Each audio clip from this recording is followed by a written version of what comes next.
Hi, and welcome to Heartland Stitches. Today I am going to answer the questions for the Seamstress Tag.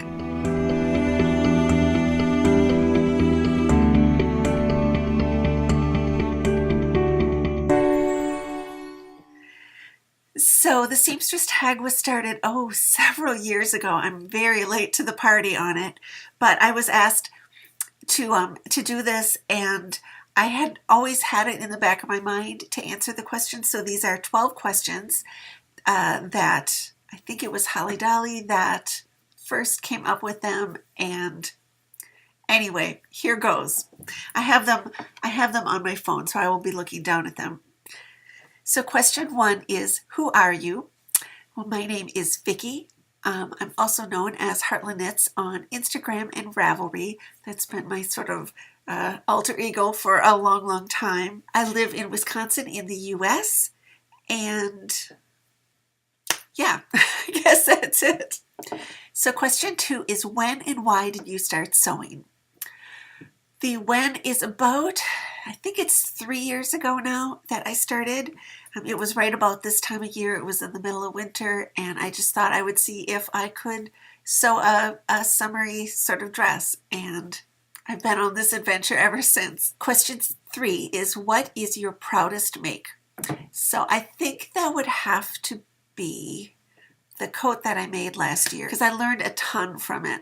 So let me get it for you. I have it sitting right over here. So I think it would be this coat. This is the coat that I made last year, almost in the same color here. And this is the Gertie coat. It's a McCall's pattern, Buttrick pattern. I will put the number down on the bottom because I can't think of it right offhand.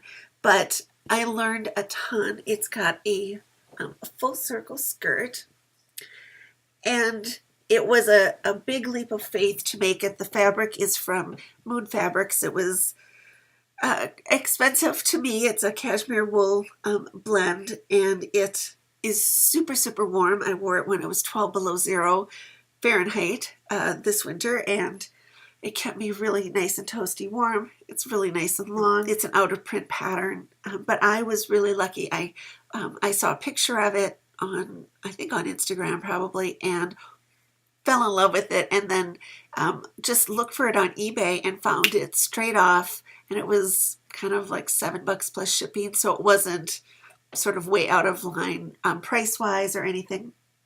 But it's a big long, it has a big circle skirt on it, and I learned so much doing this coat, just dealing with all this fabric, and the fabric it's a cashmere wool blend, so it was pricey. I had to get 5 yards of it, and when it came, it was just felt rather overwhelming, but it ended up into this coat, and it's very toasty warm. It took me quite a long time. I think it took me 5 weeks or 6 weeks last winter to finish it. So there's that. Question 4 is, what is your most disastrous make? And I think I would say this one is my most disastrous make. And this also goes back to the question about why I started sewing. So I had this started its life as a pareo that I bought in Hawaii the last time I was there. I went with my mom, and that whole trip was just a gift because of things that happened, and anyway, I got this there, and then like 3 years ago, I was doing kind of the KonMari. My mom had passed away, and I was doing the whole KonMari thing kind of before she became really popular, but her book was out and I'd read it, and the pareo really gave me great joy, but it had nowhere sort of to live. It didn't fit into any of the sort of organization of that I was doing, and I kind of was holding it up to myself and thought, well, if this was a dress, I could hang it in the closet. And that's kind of what sparked the idea. I wonder if I could make a dress, and then I started the whole journey. So then, not last summer, but the summer before, it was like the second summer that I was sewing, I thought I would try to make this into a dress.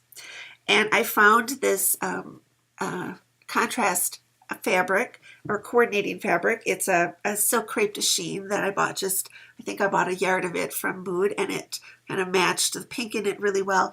And this pattern was a new look pattern. Again, I'll put the number in at the bottom, but it has this sort of open back. So the amount of fabric that I had would work.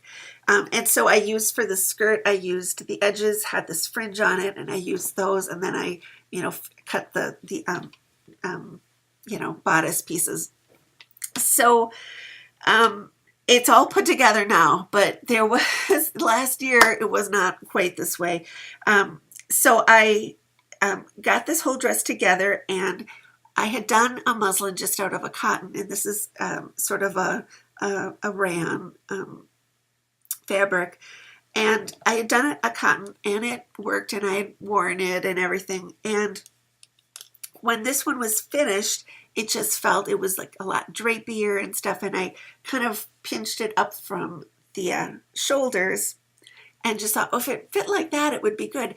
And I thought, oh, I could fix that, thinking because my mom was this wonderful seamstress who anytime I was shopping or I was in a store or bought something and say, can you fix this and raise it, and she could always fix it. And so I thought, that's fixable. And I was going to wear it one day, and it was the night before. I thought, oh, I have to fix that dress. And it just spiraled downhill. I was going to wear it to the first day of knitting camp, which I go to, Meg Swanson's knitting camp in the summertime, and that's always an emotional time anyway, because that is the time period that my mom passed away. So I'm always a little emotional then anyway. And so here I was trying to fix this dress, and this was the first time that I had ever done any kind of bias binding, trim on anything. And it worked just fine. But then when I thought, well, I'll just take the seam apart, but then of course the binding was on there, and I was trying to fix it, and I cut the binding, and it spiraled downward, and it just got worse and worse. And then it's got a side zip that I hand picked, and then at some point during that night I ripped the zip out and I repicked the zip, and it looked worse than it did the first time.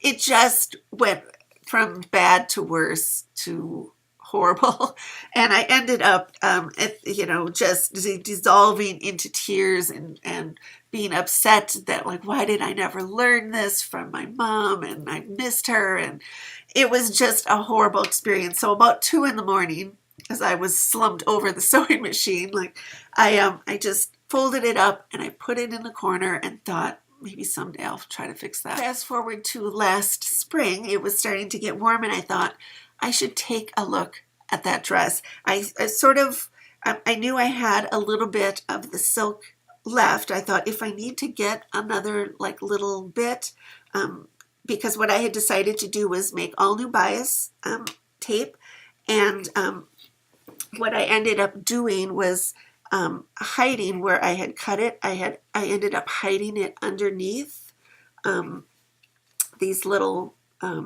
strips that hold the back together, to sort of hide where I cut it, because I didn't want to take the whole thing. I've now realized that what the real problem with this is I have a sway back, and now that I know that and I can make that adjustment on the pattern, I wouldn't have this issue.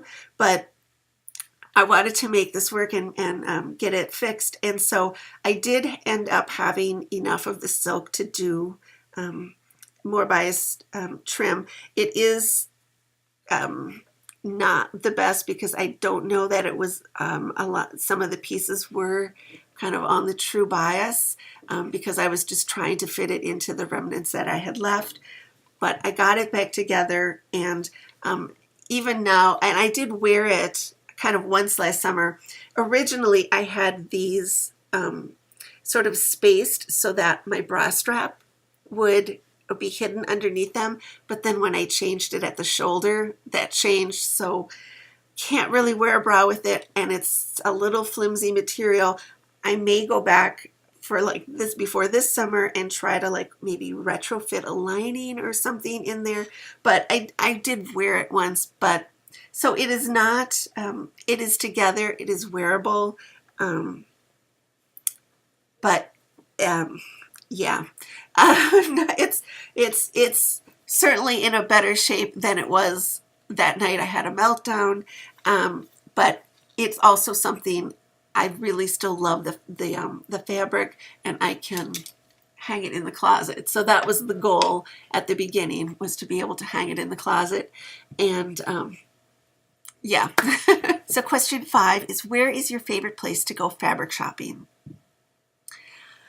This, I really don't have a great store. The only kind of store that I have to go in and look at fabric is the Joann's that's here, or one of them that's close by, which is not the best place.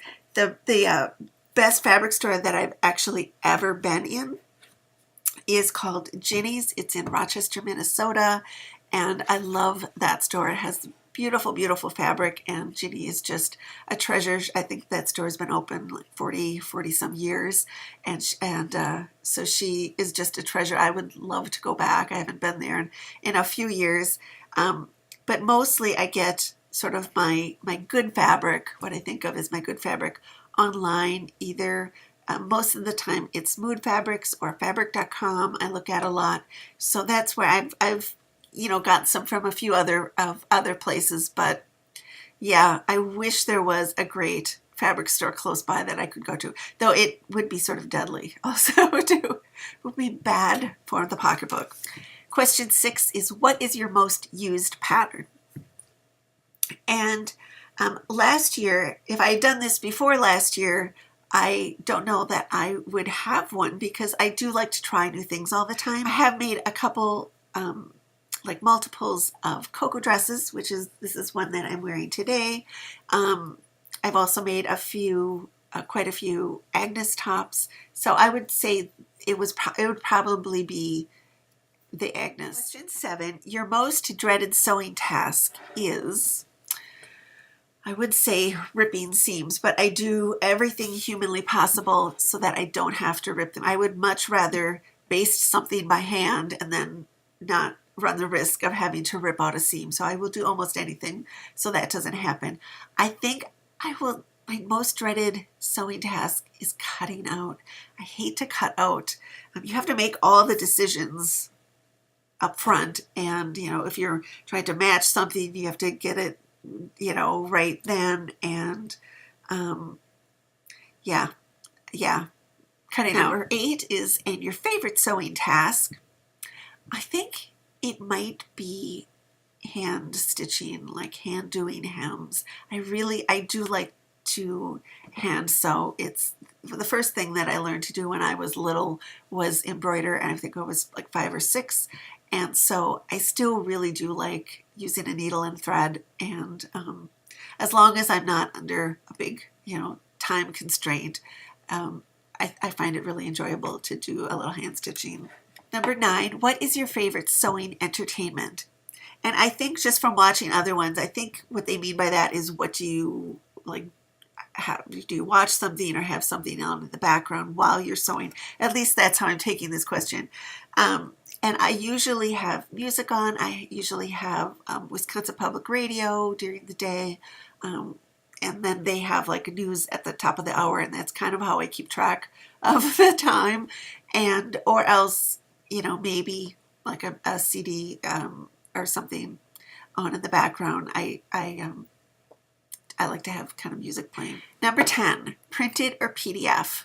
I'm a printed girl. I definitely like printed patterns. Though PDF patterns, now that you can send them off and have them printed. I've used PDF plotting. It's much easier. I've only ever done kind of 1 or 2 that I've printed myself and kind of pasted together. PDFs aren't as much of a pain now that you can send them off and they can arrive at your door 2 days later. But printed, definitely printed. Number 11, what sewing machine do you use? well, I have two sewing machines. I have the one I started out, which was my little mom's. It's a 1947 Singer 1591. She bought it brand new. When I decided that I wanted to see if I could sew a dress, I had her machine. I remembered how to thread it. I had learned when I took home ec in like 7th grade, and I had learned how to thread it, and I remembered that. I didn't remember how to wind a bobbin, but you can find that online. And that machine is a wonderful machine. I love it. It does straight stitch only, and that's the machine that I sewed with for a couple years. It just does straight stitch, but it does straight stitch perfectly, and it actually really, I have so many great memories of her sitting and using it. But there came a time that I wanted to do things like this with stretch fabrics and things. And plus, I have such sentimental value for that machine. I didn't want to do anything to hurt it or break it. And I knew I wanted to do a big coat. And so Christmas 2017, I got a new sewing machine. I got a Janome Magnolia 7330, which has done everything that I have asked for it. I kind of looked at all kinds of different machines, different makes. This one is sort of a mid-price machine, and it just has done everything that I have asked for it, asked it to do. And it's 30 stitches, but only 5 of them are kind of the real decorative stitches. It has zigzag and stretch stitch, and it has 5, I think, different buttonholes. And so anyway, I really do love that machine. I intended last summer to sew on the old Singer and make some of their little cotton dresses and things that I wanted to do, and I wasn't able to do that because I broke my wrist. So this summer, for sure, I want to use the Singer and do some of those dresses. Number 12. Do you have any other hobbies? Yes, I do. I am a knitter with a capital K.